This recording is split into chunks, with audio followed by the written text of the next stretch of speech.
Chardham VIP दर्शन पर उत्तराखंड के CM Pushkar Singh Dhami ने लगाई रोक। यात्रा के पहले ही 15 दिन वीआईपी दर्शन नहीं होंगे, पत्र हुए जारी।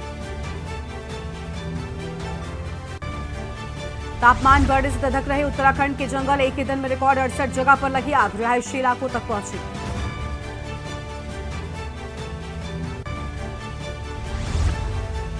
उपचुनाव की तैयारी में जुटी बीजेपी और कांग्रेस। बद्रीनाथ और मंगलौर विधानसभा सीट पर होना है उपचुनाव, बीजेपी ने नियुक्त किए प्रभारी। पतंजलि आयुर्वेद के 14 प्रोडक्ट्स बनाने का लाइसेंस रद्द। उत्तराखंड सरकार का आदेश, भ्रामक विज्ञापन केस की वजह से फैसला लिया। चोटियों पर बर्फबारी से मई में मार्च का एहसास। 2 से 3 डिग्री सेल्सियस गिरा पारा। अगले कुछ दिन मौसम शुष्क बना रहने का अनुमान। सहेली के साथ रेलवे लाइन पर रील बनाते समय ट्रेन की चपेट में आई युवती। 2 टुकड़ों में बटा शरीर, मौके पर मौत। आप देख रहे हैं के न्यूज, खबरों का सारथी। नमस्कार, आप देख रहे हैं के न्यूज इंडिया। मैं हूं आपके साथ गरिमा वाजपेयी। उत्तराखंड की खबरों की शुरुआत अहम खबरों के साथ में देहरादून से खबर है, जहां पर शुरुआती दिनों में वीआईपी दर्शन चारधाम में नहीं होंगे। मुख्य सचिव राधा रतूड़ी की ओर से यह पत्र जारी कर दिया गया है। ये बड़ी जानकारी आपको हम बता रहे हैं, जहां पर मुख्य सचिव की ओर से पत्र जारी किए जाने की बात सामने आई है और अहम खबर आपको हम बता रहे हैं।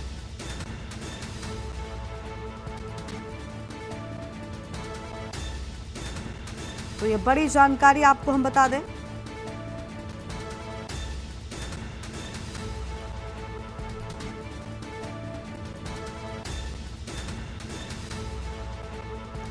जहां पर 25 मई तक चारधाम में वीआईपी दर्शन नहीं होंगे, ऐसी जानकारी सामने आ रही है। इस वक्त की बड़ी जानकारी आपको हम बता रहे हैं।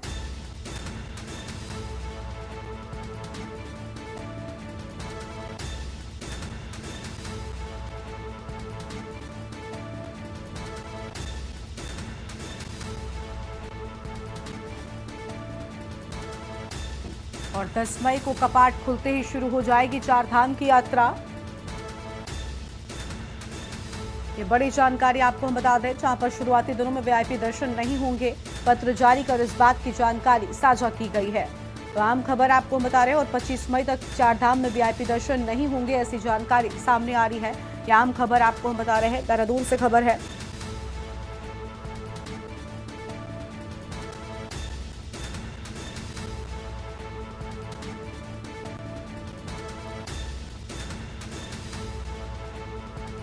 तो 10 मई को कपाट खुलते ही चारधाम की यात्रा की हो जाएगी शुरुआत। मुख्य सचिव राधा रतूड़ी ने आदेश जारी किया है।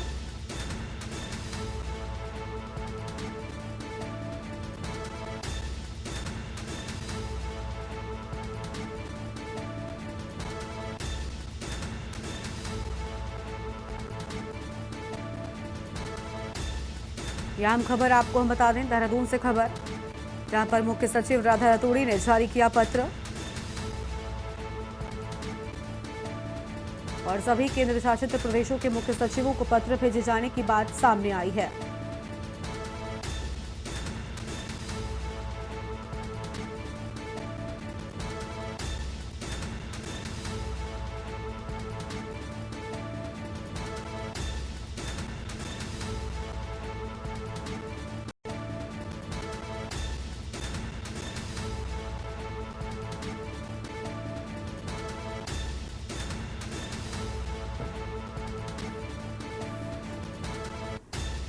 तो शुरुआती दिनों में चारधाम में वीआईपी दर्शन नहीं होंगे।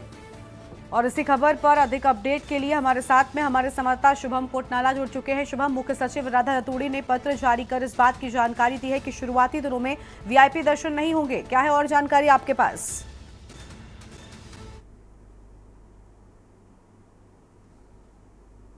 शुभम, आवाज मिल रही है आपको?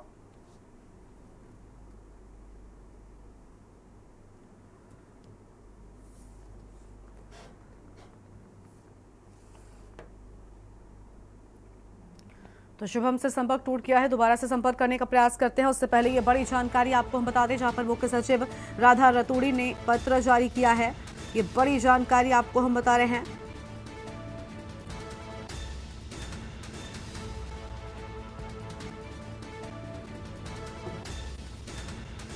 और यह अहम खबर, जहां पर 10 मई को कपाट खुलते ही चारधाम की यात्रा की हो जाएगी शुरुआत और शुरुआती 15 दिनों में आपको बता दें कि वीआईपी दर्शन नहीं होंगे। पत्र जारी कर इस बात की जानकारी दी गई है। तो अहम खबर आपको हम बता रहे हैं और 25 मई तक नहीं होंगे चारधाम में वीआईपी दर्शन। तो 25 मई तक चारधाम में वीआईपी दर्शन नहीं होने की बात सामने आई है।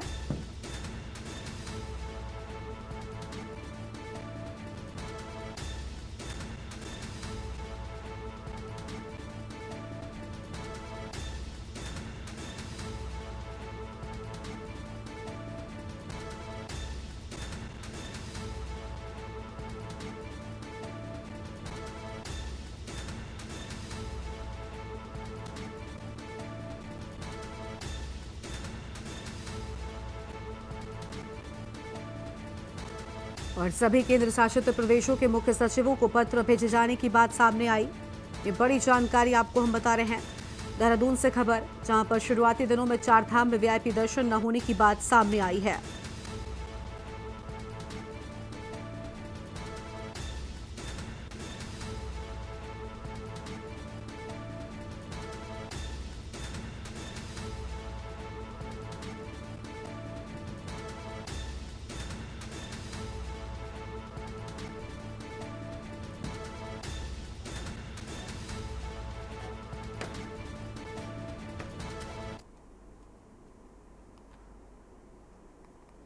तो आपने देखा कि किस तरीके से यह बड़ा फैसला लिया गया है, जहां पर शुरुआती 15 दिनों में वीआईपी दर्शन पर रोक की बात सामने आई है। आगे बढ़ते हैं खबरों की ओर। उपचुनाव की तैयारी में बीजेपी और कांग्रेस जुट गई है। बद्रीनाथ मंगलौर विधानसभा सीट पर उपचुनाव होना है, जिसको लेकर बीजेपी और कांग्रेस की ओर से तैयारियां जोरों शोरों के साथ में की जा रही हैं। उपचुनाव को लेकर बैठकों का दौर भी शुरू हो चुका है। यह बड़ी जानकारी आपको हम बता रहे हैं, जहां पर बीजेपी और कांग्रेस उपचुनाव को लेकर पूरी तरीके से कोशिश करती हुई नजर आ रही है। दोनों की ओर से तैयारियां विशेष रूप से शुरू कर दी गई हैं। ये बड़ी जानकारी, जहां पर उपचुनाव को लेकर सभी दलों की ओर से बैठकों का सिलसिला शुरू हो चुका है। लगातार नेताओं की बैठकें हो रही हैं। बद्रीनाथ मंगलौर विधानसभा सीट पर होगा उपचुनाव और इन दोनों सीटों पर प्रभारी भी नियुक्त तो बीजेपी की ओर से कर दिए गए हैं। तो बीजेपी की ओर से इन सीटों पर प्रभारी भी नियुक्त कर दिए गए हैं। बड़ी जानकारी, उपचुनाव को लेकर बैठकों का दौर शुरू हो चुका है।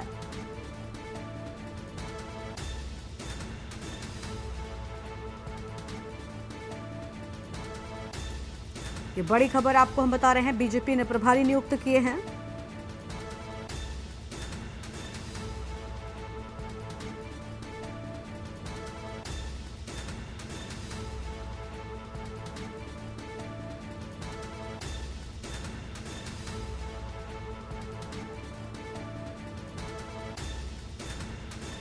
यह अहम जानकारी आपको हम बता दें, जहां पर उपचुनाव को लेकर बैठकों का दौर जारी।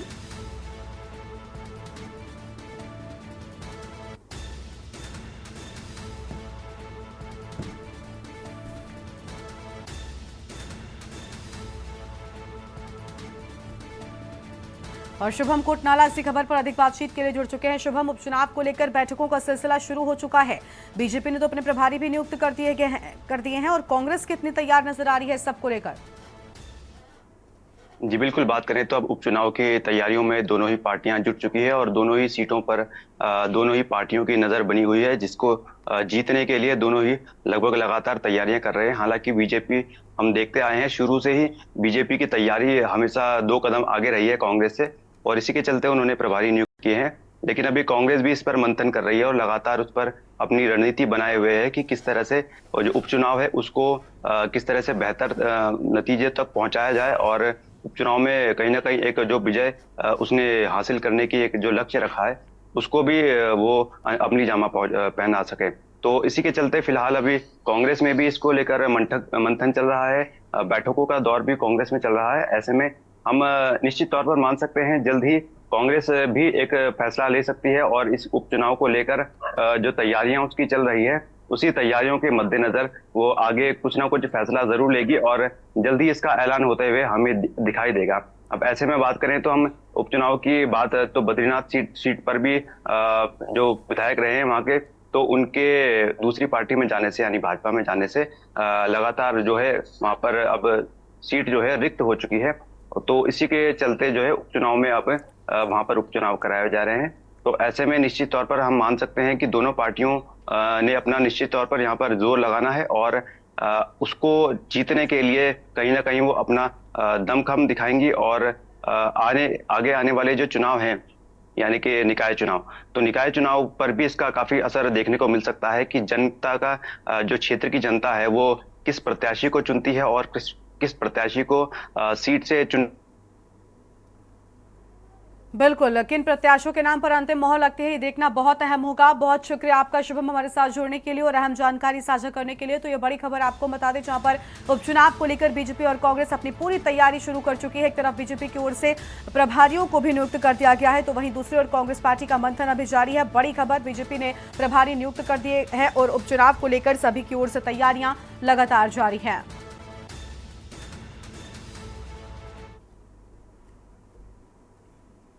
आगे बढ़ते हैं खबरों की ओर। देहरादून से बड़ी जानकारी आपको हम बता दें, जहां पर तापमान बढ़ने से धधक उठे जंगल। एक ही दिन में रिकॉर्ड तोड़ जंगलों में लगी आग। एक ही दिन में रिकॉर्ड 68 जगह पर आग लगी है। रिहायशी इलाकों तक पहुंची आग। बड़ी खबर आपको हम बता रहे हैं, जहां पर रिहायशी इलाकों तक आग पहुंच चुकी है और जंगल की आग थमने का नाम नहीं ले रही है। ये बड़ी जानकारी आपको हम बता रहे हैं। देहरादून से खबर, तापमान बढ़ने से धधक उठे जंगल।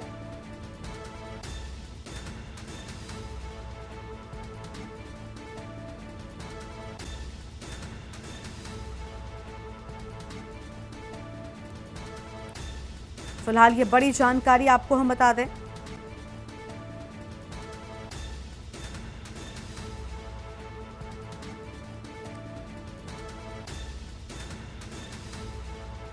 एक ही दिन में रिकॉर्ड तोड़ जंगलों में आग लगी है। शुभम कोटनाला हमारे साथ में लगातार बने हुए हैं। शुभम, लगातार जंगल की जो आग है वो बढ़ती जा रही है। रिहायशी इलाकों तक पहुंचने का खतरा लोगों के सिर पर मंडरा रहा है, जिसके चलते लोगों में अब इस आग को लेकर दहशत नजर आ रही है।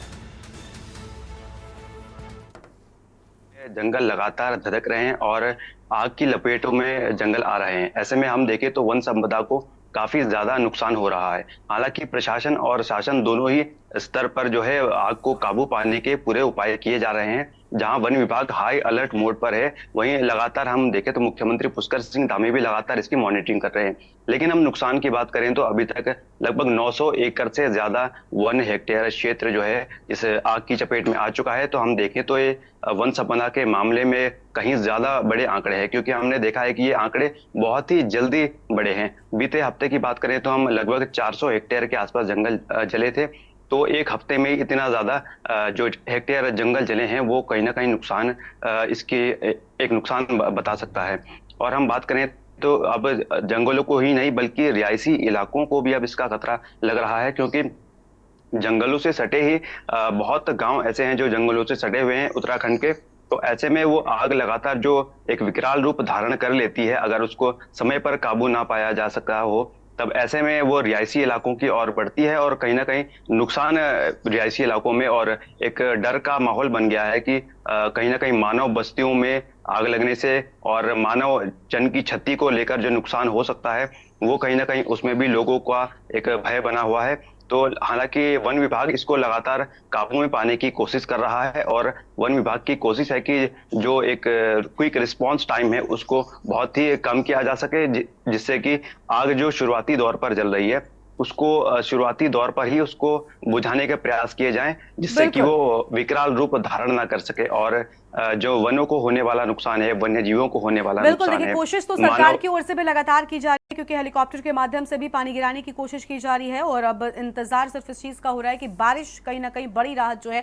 वो पहुंचा सकती है। लेकिन देखना होगा कि आखिर इस वनाग्नि से राहत कब मिलती है, कब वन संपदा को नुकसान होना बंद होता है। शुक्रिया शुभम आपका अधिक जानकारी के लिए। तो ये बड़ी खबर आपको बता दें, जहां पर वन संपदा को लगातार नुकसान पहुंच रहा है, लेकिन सबसे बड़ी बात कि अब इस वनाग्नि के रिहायशी इलाकों तक फैलने की बात सामने आ रही है, जिसके चलते अब रिहायशी इलाकों में रहने वाले लोगों में दहशत का माहौल दिखाई दे रहा है। देहरादून से यह बड़ी जानकारी है। तापमान बढ़ने से लगातार धधक रहे हैं जंगल और एक ही दिन में रिकॉर्ड तोड़ जंगलों में आग लगने से हड़कंप मचा हुआ है।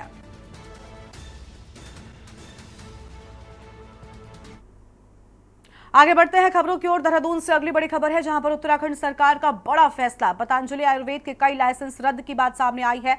14 प्रोडक्ट्स बनाने का लाइसेंस रद्द हो गया। भ्रामक विज्ञापन केस की वजह से फैसला लिया गया है। ये बड़ी जानकारी आपको बता दें, जहां पर भ्रामक विज्ञापन केस की वजह से फैसला, 14 प्रोडक्ट्स बनाने के लाइसेंस को रद्द कर दिया गया है। यानी अब इन 14 प्रोडक्ट्स को नहीं बना पाएगी कंपनी। ये बड़ी जानकारी और इस पूरे मामले को आपको बता दें कि सुप्रीम कोर्ट में लगातार चल रहा है। भ्रामक विज्ञापन केस की वजह से यह बड़ा फैसला सामने आया, आया था। पतंजलि से जुड़ी यह बड़ी खबर देहरादून से आपको हम बता रहे हैं, जहां पर उत्तराखंड सरकार की ओर से यह बड़ा फैसला। पतंजलि आयुर्वेद के कई लाइसेंस रद्द कर दिए गए हैं।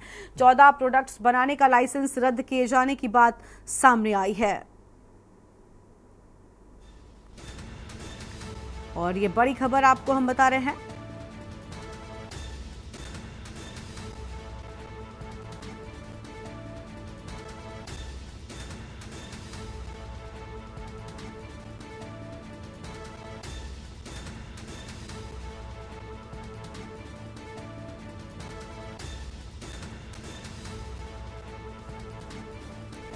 तो यह अहम खबर आपको हम बता दें, जहां पर उत्तराखंड सरकार का बड़ा फैसला। देहरादून से यह बड़ी जानकारी। पतंजलि आयुर्वेद के कई लाइसेंस रद्द किए गए और 14 प्रोडक्ट्स बनाने का लाइसेंस रद्द किए जाने की बात सामने आई है।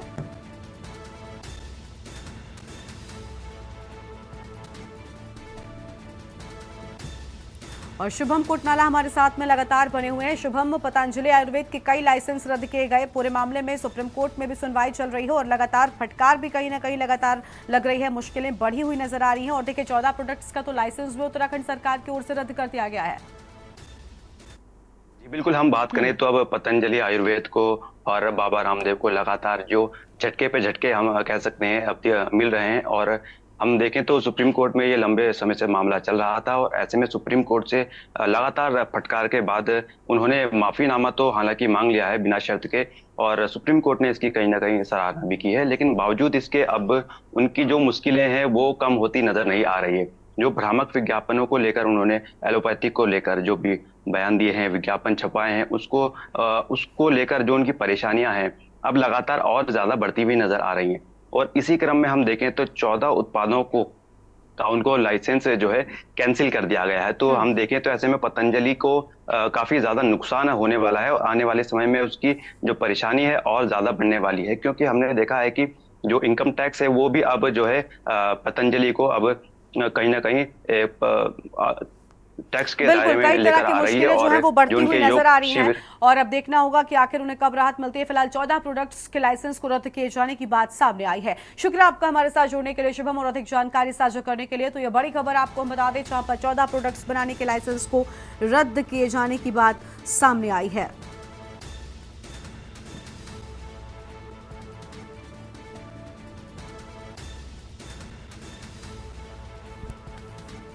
और पतंजलि आयुर्वेद के कई लाइसेंस रद्द किए गए।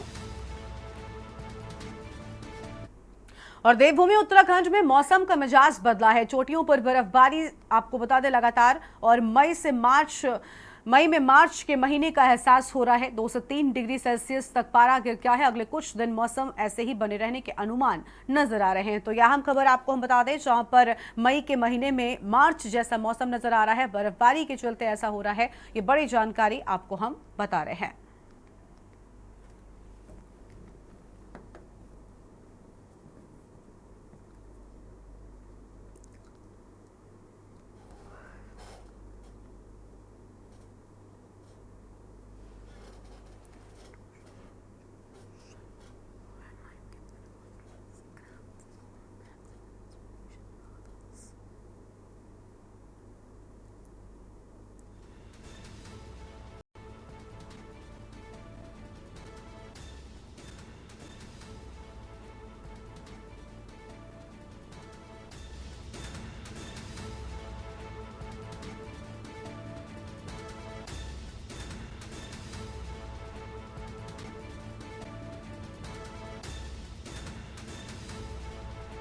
और शुभम कोटनाला हमारे साथ में लगातार बने हुए। शुभम, कई जगहों पर मौसम जो है वो बदलने की बात सामने आ रही है, बर्फबारी की भी खबर सामने आई है।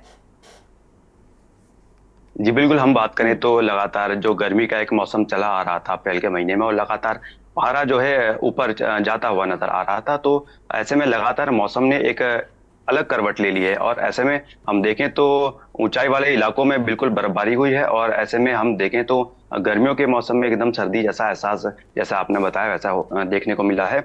और हम बात करें तो इसको लेकर मौसम विज्ञान विभाग ने भी जो है अलर्ट जारी किया था कि 4000 मीटर से ऊंचाई वाले क्षेत्रों में और 5 जिलों में रुद्रप्रयाग, चमोली, पिथौरागढ़, बागेश्वर और जो हाई ऊंचाई वाले क्षेत्र हैं वहां पर बर्फबारी देखने को मिल सकती है। इसके अलावा हल्की से मध्यम वर्ग की बारिश भी अनुमान यहाँ लगाए गए थे। तो हम देखें ऐसे में तापमान में गिरावट तो जरूर निश्चित तौर पर आई है।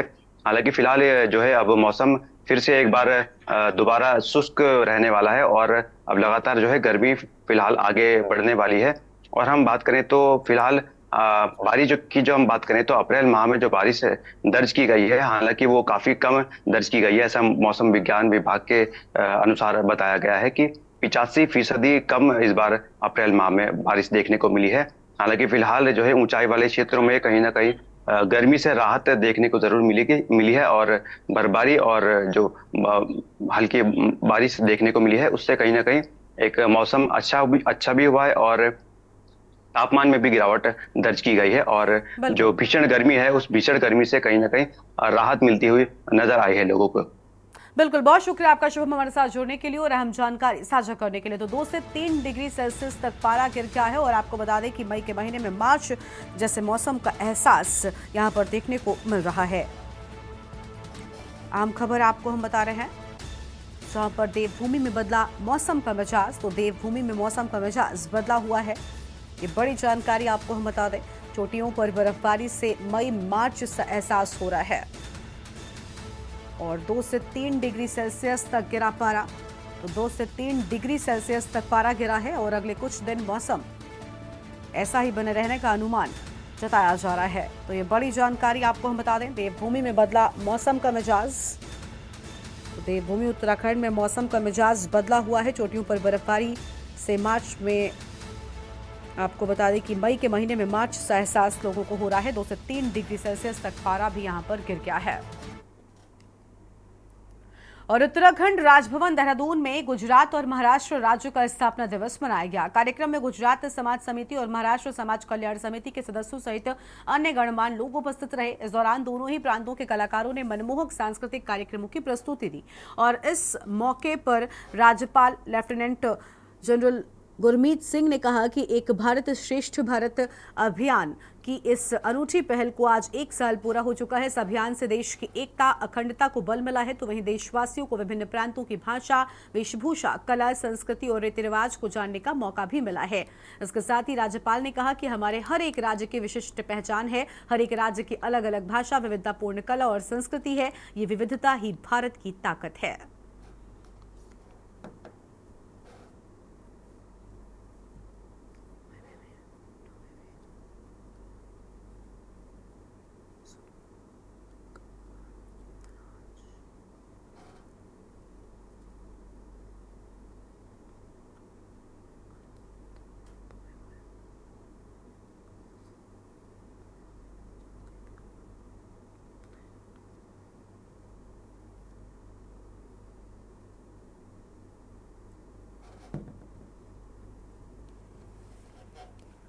खबर है देहरादून से, जहां पर पुलिस लाइन देहरादून में 5 दिवसीय प्रशिक्षण कार्यक्रम की शुरुआत हो गई है।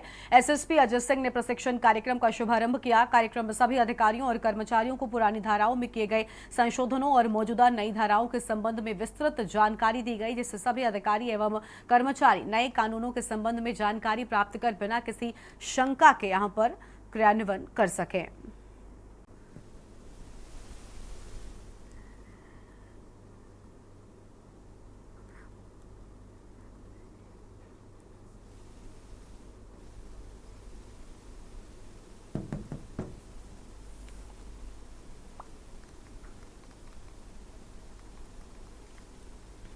और उत्तराखंड की खबरों में इतना ही। तमाम बड़ी खबरों के लिए आप देखते रहिए के न्यूज़ इंडिया। नमस्कार।